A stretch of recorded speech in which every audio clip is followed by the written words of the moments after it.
Okay, hi, thank you so much for coming. My name is Shelby. I just wanted to ask, as I've gotten more and more involved in politics and watching podcasts, I listen to like 2 or 3 podcasts a day, oftentimes. How do you keep your heart from getting hardened and like just being like wanting to be Jesus flipping over the tables, but like 24/7? Yeah, well, that's a great question. I'll give you a biblical answer to it. Last July, I was having a very difficult time with this. So I do 3 podcasts a day. I do 3 hours of radio a day. I spoke at 330 places last year on the road. We have 250 people on staff, got to raise a bunch of money, plus I got to deal with all the fun people at the New York Times trying to destroy my life every single day, right? Amongst other things. So it's a lot, right? And not to mention, not exactly an uplifting news cycle the last year and a half, right? It's just another kind of awful thing, that one at the other. And I was talking to a pastor friend of mine in New York City.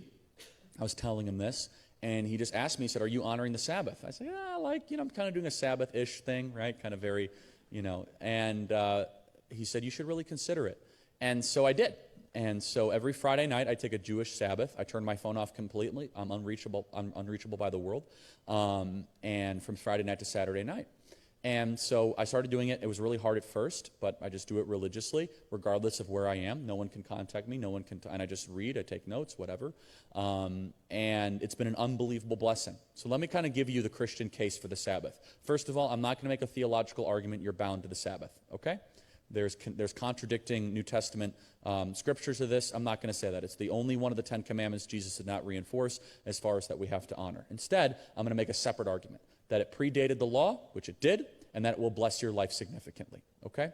So I believe the 10 Commandments are a gift from the Lord. They're really the 10 statements, if you actually look at it. It starts with the one statement, which is, "I am the Lord your God who delivered you from Egypt," right? He has to remind you because we as humans have a tendency to forget.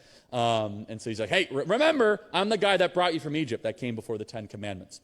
And so the Decalogue says very clearly that we have to honor the Sabbath. So, but why, right? Well, God rested after creation, not because he needed rest, right? But to admire his creation. But also, I think, to also show us an example that if God rested, we should rest as well. So, in the one day of the Sabbath, I could tell you it has infinitely blessed my life but beyond I could ever tell you. So, not only am I unreachable, more time with my wife, more time with my family, more time with people I actually care about. I read books that kind of get put aside for the previous week, and it makes everything I do more sustainable. And I truly believe, and this is my personal theory, I'm actually writing a book about why Christians should honor the Sabbath. It's going to be my next book after my next book, so in 2 books from now. So my next book is Why You Shouldn't Go to College, which will be good. And then that one, that one will be a real hit with parents. So, so my Sabbath, but I believe truly that the Sabbath is the commandment that makes the other 9 possible. And so let's think about it. If you're a parent that is growing disconnected from your child, are you having a Sabbath dinner with them with no devices on every Friday night? Probably not. I believe the Sabbath dinner is one of the great traditions that mankind has always had. And whether we like it or not, Jesus had plenty of Sabbath dinners. We know that. And he had a Passover dinner. I'm not saying that you're bound by it. But this is a thing that's in the Bible that's kind of like, wow, am I doing that? Am I taking advantage of that? So I call on every Christian, if you want your life to improve, maybe you don't. Maybe you want your life to remain awful and miserable.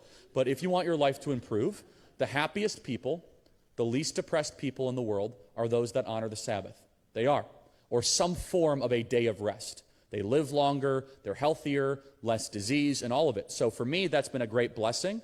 And it's a way just to totally tune out of all this kind of nonsense that's happening around you. So, and then finally I'll say this. People say, "Charlie, I'm too busy." I said, okay. I hate to pull rank on this, but if I can do it, you can do it, okay?